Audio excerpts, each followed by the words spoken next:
Hello, magandang hapon sa inyong lahat mga kababayan ko. So meron tayong re-react na video. Uunahin ko to, no.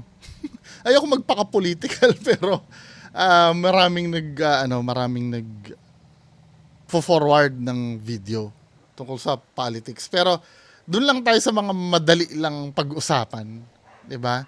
Wala tayong pakikialaman na kung sinong tama, sinong mali. I mean, sige, mag-identify tayo ng tao. Yung mga madali lang talagang i-react. Hindi yung mga teknikalan, yung mga batas-batas, di ba? So ito, meron ditong kumakalat na video. Yung, ito, finorward sa akin to kaya lang, dinown na yung, ah, down na yung mismong video eh. Yung explanation na lang. Ito ay galing kay name ni Sir Norman Maravilla, no? So ito yung video. Panoorin natin mga kababayan ko. Lungkot ng Presidential Communications Office ang pagpapakalat ng maling impormasyon kay Pangulong Ferdinand Marcos Jr. sa isang blurred video na tumatanggap umano siya ng sachet ng droga. Naglabas ng So, ang pang-asar kasi kay Bongbong or pang-tira kay Bongbong ay bangag, 'di ba? Drug user. 'Yun kasi yung ano sa kanya ng mga DDS or mga kalaban niya eh. Yung di umano'y bangag daw. Kahit sa akin may nagko-comment na ganyan eh. So ito daw yung video. So makikita dito sa video na to, may inaabot sa kanya itong, sorry ha, colorblind yata. Ang pink ba to o red yung suot? Or whatever yan, yung shades of red. Yung suot na itong mama. Kung makikita niyo mas dito sa malinaw video na yan, ang PC may inaabot sa kanya daw di umano na sachet daw ng droga yon, di umano. CEO na nagpapakita sa lalaking nakipag-selfie at nakipagkamay sa Pangulo na nag-abot ng lapel pin na may simbolo ng kanilang political party. Tinanggap naman ng Pangulo ang lapel pin. Sa isang pahayag, Ayan o. sinabi ng Ayan o, kung makikita niya, lapel pin pala yon. Ang sabi ng mga kalaban ni Bongbong, droga daw. ginagamit ng ilang individual ang ganitong uri ng content. So yun pala yun oh. Ito yung malinaw na version. Yung inabot na yun. Ito mga kababayan ko, no? Mamaya, Para tapos magpalaganap natin. ng maling naratibo. Ayan yung mga, wow, naka-plastic sachet yun. Ano yun? Parang West Philippine Sea, ibang klase rin ah. Caught white-handed daw. White substance, ano yun? Giit ng PCO, mapapansin ang haka-haka at opinyon sa comment section. Dagdag pa ng tanggapan ang pag-blur ng katotohanan at pagputol ng clips o pagbibigay ng impormasyong walang konteksto ay mabilisang paraan para malinlang ang publiko. Kasi alam mo, hindi lang, I'm so sorry, hindi lang naman po Duterte supporter eh. I do believe majority sa ating mga kababayan kasi madaling maniwala sa ganyan. Ayokong durugin yung mga DDS. Hindi lang naman sa DDS yan eh. Magiging fair naman ako. Kahit din naman sa part din ng ibang partido. Ganyan din naman sila. Yung madaling, basta alam mo yung papabor sa pinaglalaban nila kahit hindi pa nila na-verify ay kinakagat agad nila. Hindi lang naman sa DDS nangyayari yan. Pati din sa ibang partido, 'di ba? Madali kasing mapapaniwala yung mga Pinoy. Yan kasi ang sakit ng Pinoy. Pag may kumalat, 'di ba? Hindi na nila iisipin kung ano 'yon. Kahit nga minsan nagbigay ka na ng explanation kung ano 'yon, talagang paninindigan pa rin eh. Wag lang masira yung una nilang pinaniwalaan. 'Di ba? Pero kung halimbawa iisipin mo mga kababayan ko, no? O let's say halimbawa, granting na Sa isa Bongbong ay addict. Pupunta tayo doon sa narrative na yun, ano? Na addict si Bongbong. Tapos I mean, hindi ba pwede natin gamitin natin yung common sense natin na maraming media dyan, maraming may daladalang camera, makikita ka, makikipag-abutan ka ng drugs. Hindi ba parang doon debunk na? Parang baliko yung logic eh. Presidente ka ng Pilipinas, alam mong bantay sarado ka ng ikaw yung kumbaga pagka pumasok ka sa isang sa isang lugar, hindi pwedeng hindi ka papansinin. Lahat ng atensyon ng tao sa iyo lahat dahil ikaw si Bongbong Marcos eh. Tapos makikipag-abutan ka ng drugs. Hindi ba parang yung katangahan yon? Doon na nga lang debunk na yun eh. Sa pampubliko siya makikipag-abutan ng drugs. Mahirap na agad paniwalaan doon pa lang. Kung bisyo mo yan at tinatanggi niya na addict siya, hanggat maaari dapat itatago niya yan eh. Di ba? Eh bakit sa publiko siya makikipag-abutan? Diyos ko, yun na nga lang, mga kababayan ko. Sobrang tanga naman ni Bongbong pag ganun. Di ba? Anyway, next video tayo, no? Tapos ito, PNP na naman. I don't know kung medyo ito duda ako dito eh. Tingnan nga natin to. Ano ba to? Clippings na naman galing PNP. Yung inilabas na memorandum signed by our Chief PNP kung saan po in-exempt na ang requirement ng drug test and psychological and psychiatric evaluation sa member ng PNP and AFP na active. Patay ka, I would like to Pilipinas. clarify that covers only the AFP, PNP active personnel. Yung Ano daw? inilabas na memorandum signed by our Chief PNP kung saan po in-exempt na ang requirement ng drug test and psychological and psychiatric evaluation sa member ng PNP and AFP na active. Patay I ka, would like to Pilipinas. clarify that covers only the AFP, PNP active personnel. Feeling ko may kulang sa konteksto nito eh. Kung alam nyo yung pinakabuong nito, no? Ito naman, this time, parang feeling ko may kulang dito eh.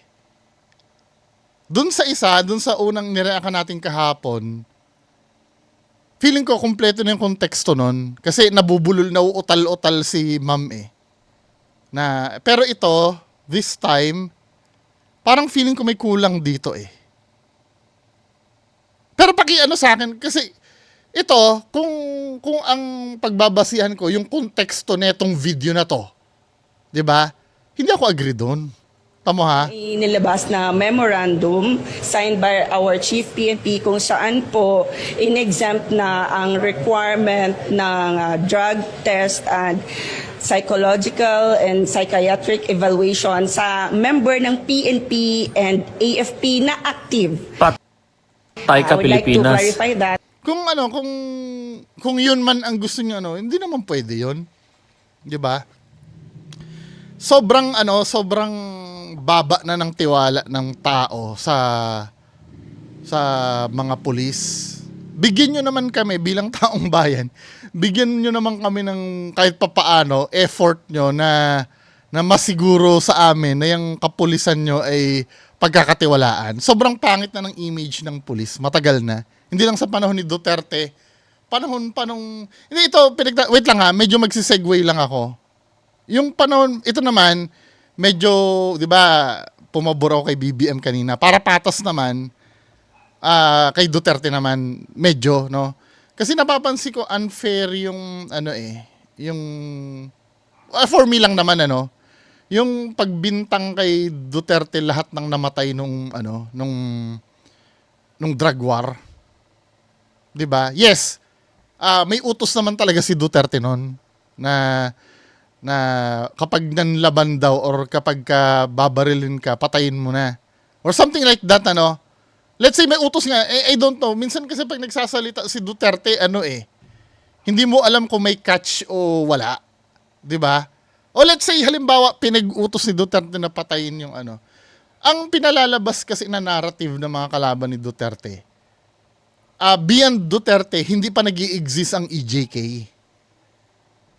Panahon lang ni Duterte nangyayari yon. Parang yun kasi ang narrative eh. Pero baka makalimutan natin, during the 90s, yung mga lumaki ng 90s dyan, di ba, mas nalaman natin ang meaning ng, di ba, ang true meaning ng salvage, magsalba, magligtas, tama? Yun ang meaning ng salvage eh. Pero aminin nyo, tayong mga Pinoy, lumaki tayo na ang pagkakaalam natin sa word na salvage, patayin ng pulis, di ba? Uso na yan dati, noon pa yan. Hindi lang panahon ni Duterte. Nagiging ano nga yan sa ano eh. Nagiging topic nga yan sa mga 90s na action movies eh. Yung pagsasalvage, mga police escalawags, mga extrajudicial killings. Meron na yan noon pa. Nagkatulong lang sa panahon ni Duterte. Madaldal kasi si Duterte na mag-uutos-utos ng ganyan. Di ba? Kahit naman hindi si Duterte ang presidente, nangyayari na yung mga salvage na yan eh. Yung mga double cross sa droga na yan. Na-emphasize lang nung time ni Duterte. Baka nga mamaya kung meron talagang totoong statistics, mas marami pang namatay nun eh, beyond Duterte pa eh. Hindi ko sinasabing tama yung nangyayari na patayan na yun ha. Pero ang sinasabi ko lang, nangyayari, paano tayo napunta doon sa topic na yun? Eh, yung pinag-uusapan natin. Hindi, ito kasi, di ba, masama ng image ng pulis. Kung kukunin ko itong video na to, sa context niya na hindi na daw palalagyan, na i-exempt daw yung mga active AFP, PNP personnel, ay paano pa magtitiwala kaming mga mamamayan sa kapulisan, di ba? Kung ang konteksto na pag-uusapan natin ay yung pinalilitaw ng video na to. Pero feeling ko ano to eh, parang in-splice ito eh. Kung nalalaman niyo yung pinaka video, paki-forward nga sa akin para maklaro natin. Kasi iba kasi ang dating talaga nitong video na to. Only the AFP, PNP active personnel. Yung inilabas na memorandum signed by our Chief PNP kung saan po in-exempt na ang requirement ng drug test and psychological and psychiatric evaluation sa member ng PNP. Baka mamaya meron silang isang malay mo sa paglo-loan malay mo ganun sa paglo-loan ini-exempt na ang requirements ng drug test at baka mamaya hindi naman sa pagpupulis mismo. Sa ibang pagkakataon in-exempt yun, hindi isa. Kaya gusto ko malaman kung totoo ba talaga na yung sa pagka-PNP ba yun? O sa AFP? Hindi naman ako papayag sa ganon. Di ba? Kaya papayag ba kayo nun na i-exempt na sila doon? Katulad na sinabi ko kanina, basag na nga ang tiwala ng taong bayan sa PNP tapos aalisin nyo pa yan. Ano pang panghahawakan namin sa PNP? Di ba? Kung aalisin yan. Pero feeling ko, inuulit ko ha, feeling ko kinuha ito somewhere na pinutol lang. Hanapan nyo nga ako ng nito, yung totoong sinabi. Baka naman sa ibang yan, katulad nun, baka naman, halimbawa kung mag-a-apply ng loan, hindi na kailangan ng drug test at mga ganon, no? Next video tayo.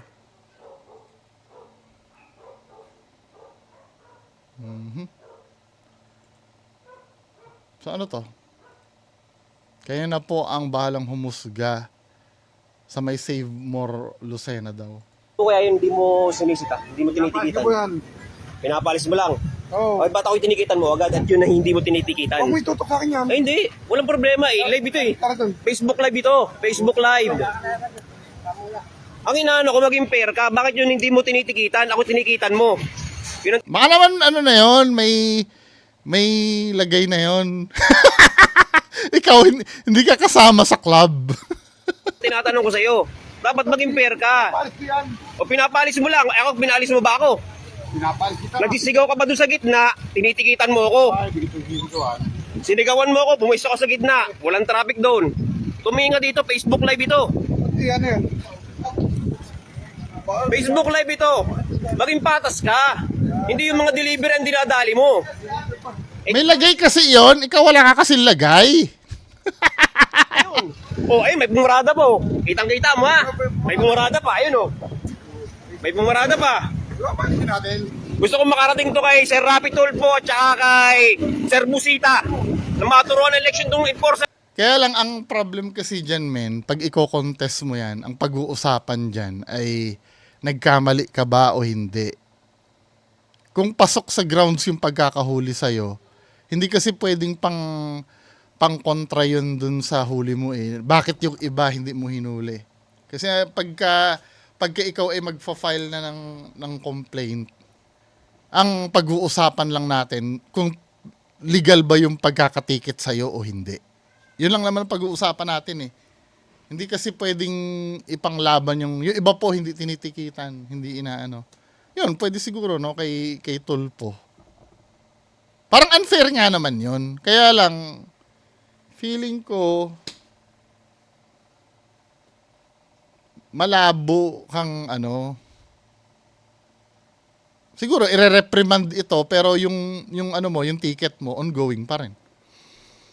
'Di ba? Alam na ito.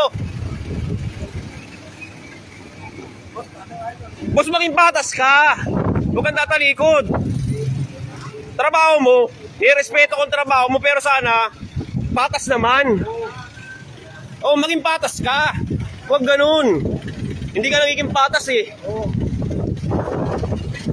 Ayan mga kaibigan, pakishare lang po itong video na ito para makarating sa mataas. Salamat, boss. Wala ding mangyayari dyan, men eh.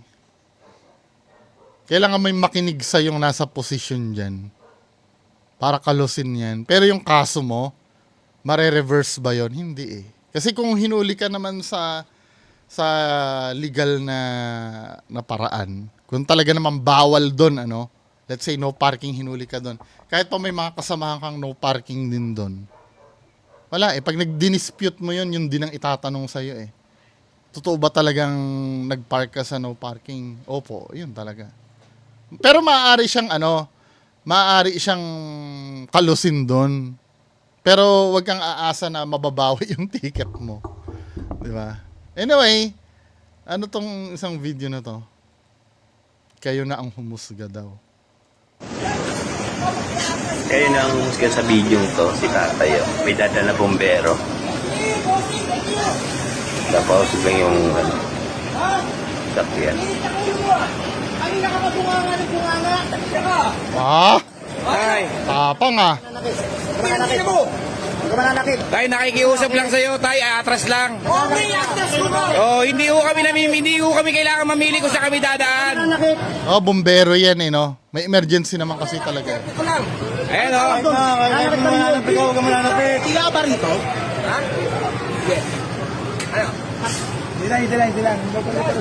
Pag ikaw, pinatulong ka, nakikiusap lang. Gago, ang dami namin. Sorry na lang, sorry. Sorry? Biglang kumambyo eh. Sorry na lang, sorry. Hindi ko magalit.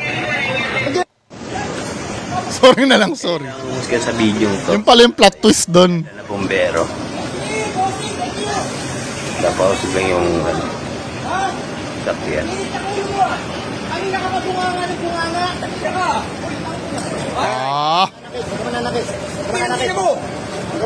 Tay, nakikiusap lang sa'yo, tay, atras lang.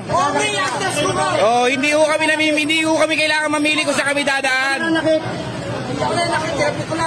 Ayan, oh. Oo nga naman, tinapik nga lang daw. Kita naman sa video eh. Sila ba rito? Ha? Ano? Sila. Pag ikaw, pinatulong ka, nakikiusap lang. Gago, ang dami namin. Sorry na lang, sorry. Sorry? Hindi ka naman sinuntok. To be fair naman, maangas lang si tatay, pero nakita naman, hindi ka naman sinuntok. Paano naman sinuntok yun? Ikaw na lang, hindi ko magalit. Oo, hindi naman. Dito naman ha, sinuntok ba siya? Kayo na ang humusga sa video to, si tatay. May dadala na bombero. Tapos lang yung sakyan. Hindi naman sinuntok. Tinapik nga lang naman. Sinuntok ba yon? Paki-comment sa baba kung sinuntok. Next video tayo, next video. Ano to?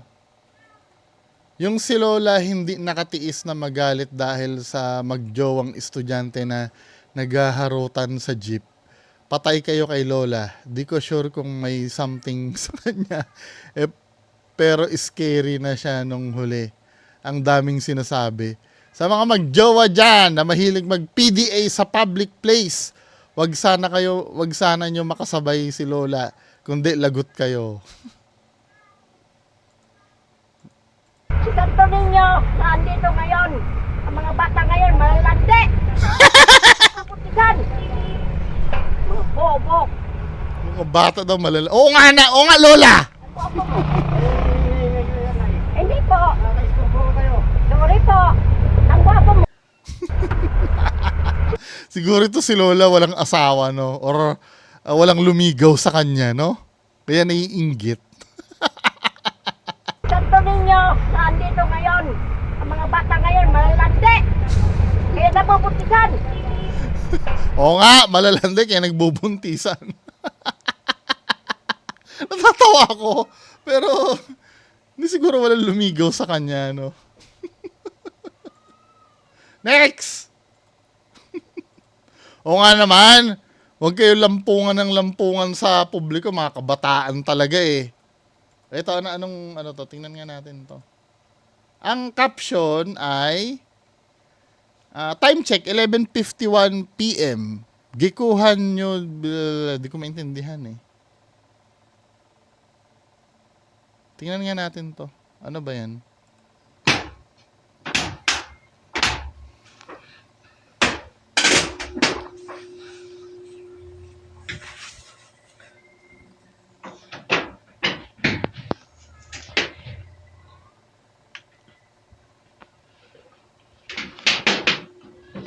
Naglalakad sa bubong.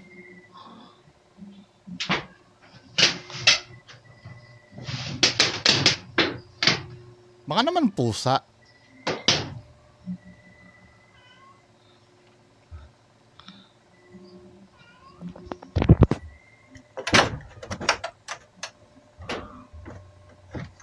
Gagi, wag mong buksan. Baka mamaya sakmalin ka niyan. Ayun oh! Ma! Ma! Ma! Ano yung... Ayun oh, may pusa oh. Ay, aso pala yun. Ma! Naku, pusa. Ma! Ma! Ay, sagod!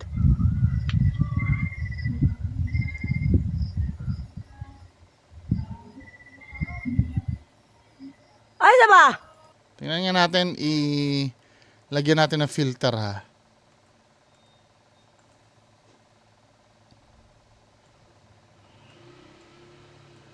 Ay. Makikita pa. Binuang mo ni. Ay, sama! Dali, Nakaganon pa talaga ako, no? Kala ko sisilip yung... Ma! Ubanay ko ba? Dapat panggabi pala to eh. Dali! Alibi! Ay, speaking mamayang gabi, may premiere ako ha. Yung 15 minutes lang naman yun. Ay, sama! Dagan sa! Ay, sama, dali, paminaw sama. Nagduda ako na dyan ko. Ay, sagot. Ano daw? Ibalik na sad. Ito nila gubo sa scene ba? Hindi ko nagigets. So yun ba yun? Yung yabag ba yun sa taas? Kasi hindi naman restless yung mga aso mo, min eh.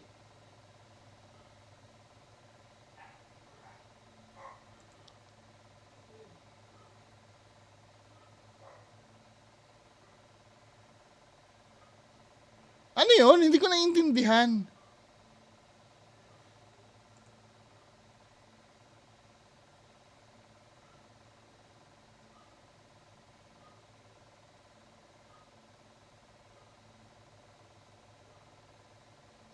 Ano ba yun? Ano ba issue? Binabasa kong comment, mga ano din eh. Mga Bisaya ba yun? Or kung ano, hindi ko maintindihan eh. Next video, sorry, hindi ko maintindihan. Pag may nagpaliwanag na sa inyo kung ano yon, saka natin talakayin. No? Ano to? Philippine Reacts guest wrong by Filipino only. ng pamahalaan ng Pilipinas ang may kinalaman sa mga infrastruktura katulad ng DPWH. mga tulay. May bumagsak na tulay, di ba? Oh, Under sa kanila to, mga daan, highway. Gusto mo mag-search? May cellphone ka ba? Gusto niyong tulungan? Ayan. Bibigyan ka namin ng 10 seconds. 10, 9, UPWH. Okay, ang sagot mo ay? UPWH. UPWH is wrong. Kawaran ng pamahalaan ng Pilipinas ang may kinalaman sa UPW. Narinig niyo sa mga sa mga kasamahan niya. Ano ba yan? Tamong yung sa Comelec, kung makatawa kayo ha. Pero sabi ko sa inyo, kalimitan mga kababayan natin, hindi alam yung mga ganyan eh. Next. Mas mahalaga pa yung buhok kesa hawakan ang bata daw. Tingnan natin. Panoorin natin, guys. Hindi nga hinawakan yung Ay, tugog! yung buhok kasi una. O, diba?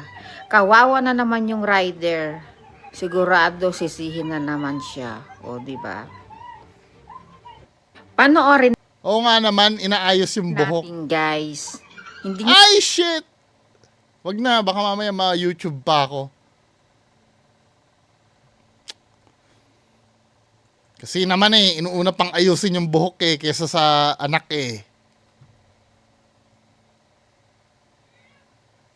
Hindi, pero alam ko partially kasalanan pa rin ng... I don't know, sino ba may kasalanan yan? Pero sa as per batas, kasalanan ng rider yan, di ba? Next video, ayoko ng naawa ako. Na-deads ba yung yung bata? Next. Ito, last video. Ano ba ito? Maoy turista naghahamon ng babag. So, nagpaluto po sila ng Lucky Me, which is 25 pesos. At syempre, lulutuin pa nga po sa labor nila. Sinusiga. Basahin muna natin yung caption ha. Maoy na turista, naghahamon ng babag. What do you mean babag? So, nagpaluto po sila ng Lucky Me, which is 25 pesos. At, syempre, lulutuin pa nga po sa labor nila. So, payag sila, 4 na Lucky Me, na Lucky Canton, 100 pesos. 100 pesos yon. Tapos, isang pansit canton at nisabi naman po ng 45 sa luto rin. Ganun po, payag rin sila. Tapos nung magkakabayaran na po, nagrereklamo na naging overpriced daw ang benta namin, which is may nagbenta ba na palugi at walang tubo. Ano gusto nila? Bili lang. Basta walang bayad sa labor.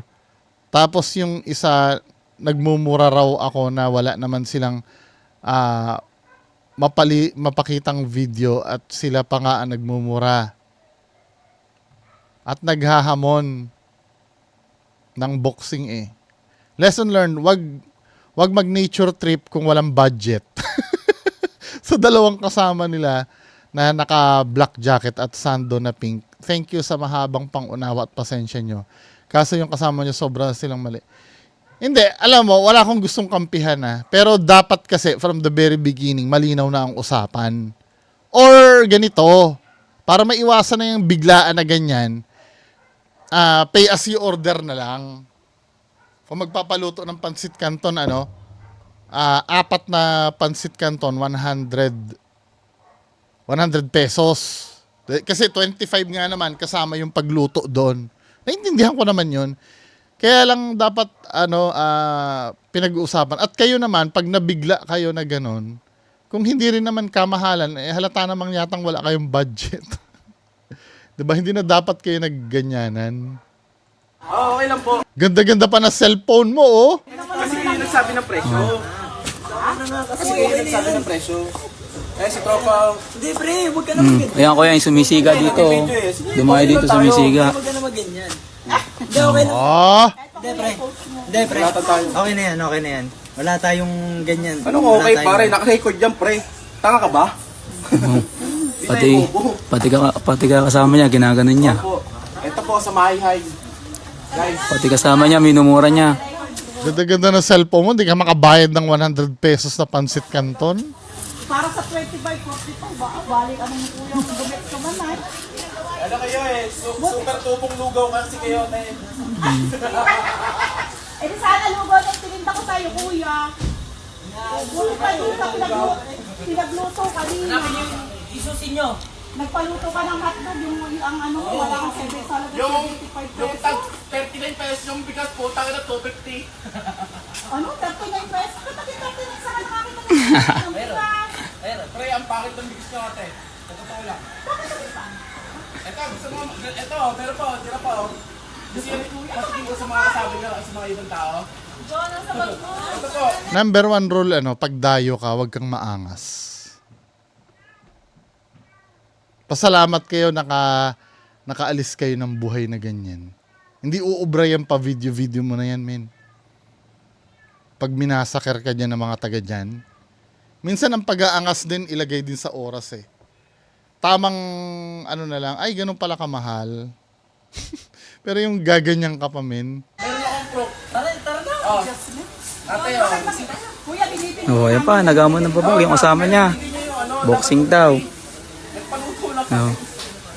Pasalamat kayo napunta kayo sa lugar na na makalma. Pag sa iba yan,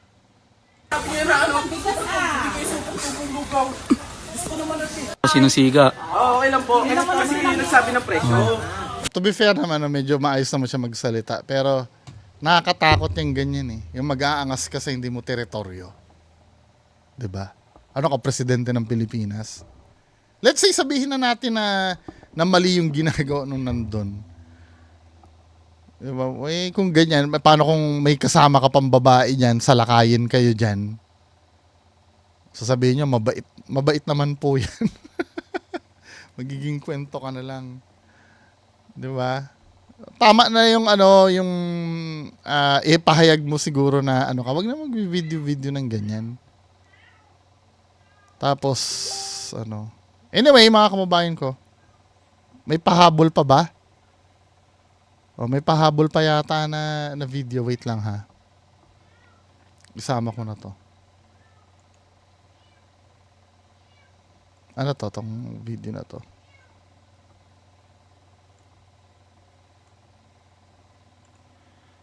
Vlogger sa Camarines Sur, inireklamo matapos umanong bawiin ang binigay na bahay at titulo sa kanyang ginawang content.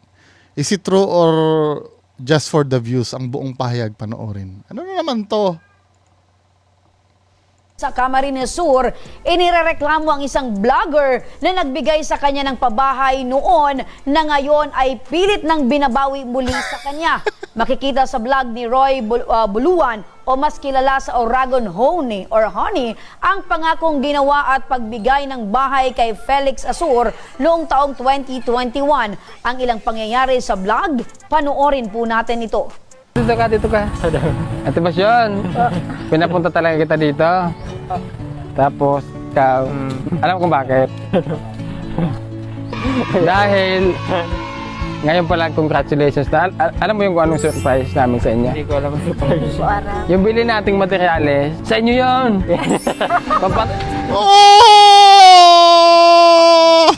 Oo nga, bahay yung ipapatayo natin, hindi yung bahay namin. Bakit? Ayaw mo? Ano ba? Binili nating materyales para sa inyo yun. Bahay nyo yung gagawin. Ngayon,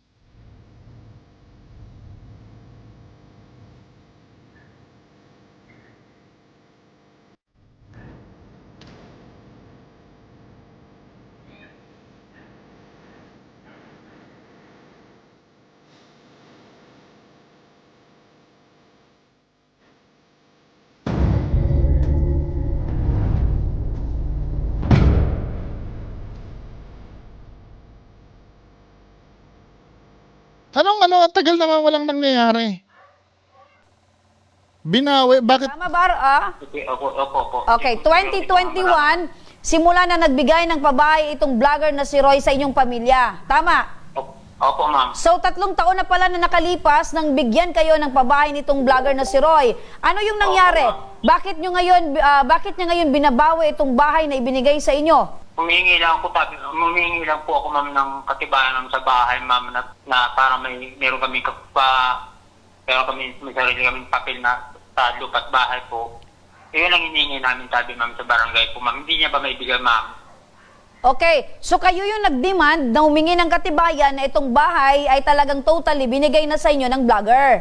Opo, ma'am. Okay, so ano nangyari nung humingi ka sa kanya ng katibayan? Pinabalik-balik ako sa barangay, ma'am. Parang ano niya kasi, ma'am, parang ginagawa ko na yung remedyo, ma'am, kasi, ma'am, wala kami ano man sa batas, ma'am, sa barangay, ma'am, eh. Okay. Feeling ko gusto... Linawin lang natin, Felix. Bago pa kayo humingi ng katibayan dito sa vlogger, ano yung nangyari? Nagkaroon ba ng problema? Nagkaroon ba ng pagbawi muna sa inyo ng bahay? Nagka-problema muna po kami, ma'am. Kasi pa, ma'am, yung anak ko, ma'am, nag-content, ma'am, ng asin, ma'am. Tapos doon siya, kasi gusto naman yung anak ko mag-vlog din po, ma'am. Pero parang nainggit siya doon, ma'am. Nag-asin lang yung anak ko. Tapos nainggit po siya doon, ma'am. Yun ang sinimulan, ma'am, ng galit niya sa amin. So nagkaroon, ang sinasabi nyo ngayon, Felix, nagkaroon ng inggitan. Kaya nagalit sa inyo itong vlogger. Opo, ma'am. Okay, so dahil sa sinasabi mong yan, ang gusto ngayon ng vlogger ay is mabawi sa inyo yung bahay na ibinigay sa inyo. Opo, ma'am. Ibinabawi niya ako kasi na, ma'am, parang may, ma'am, na yung sabi niya, ma'am, ibenta niyo na lang yun, parang yun ang gano'n niya, ma'am, nag-usapan kasi. Feeling ko gusto niya ibenta kaya naghahanap siya ng patunay. Sa susunod na, anuhin natin to, ha? Ang haba pala ng video na to, 31 minutes din. Kapag binigay mo na yung bigay mo na. Ma'am, baka, ma'am, kung anong gawin sa amin, ma'am, alam mo naman, ma'am, ordinary lang po kami, ma'am.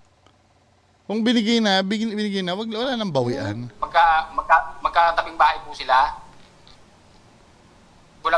Ano to? Ito ba yung vlogger?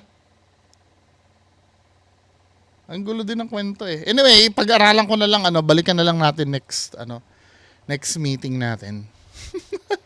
Magandang hapon sa inyong lahat. Happy Saturday. Mamayang gabi, meron tayong 15 minutes lang naman yun. Diba? Yun lang po. Maraming salamat. Magandang gabi. Bye-bye.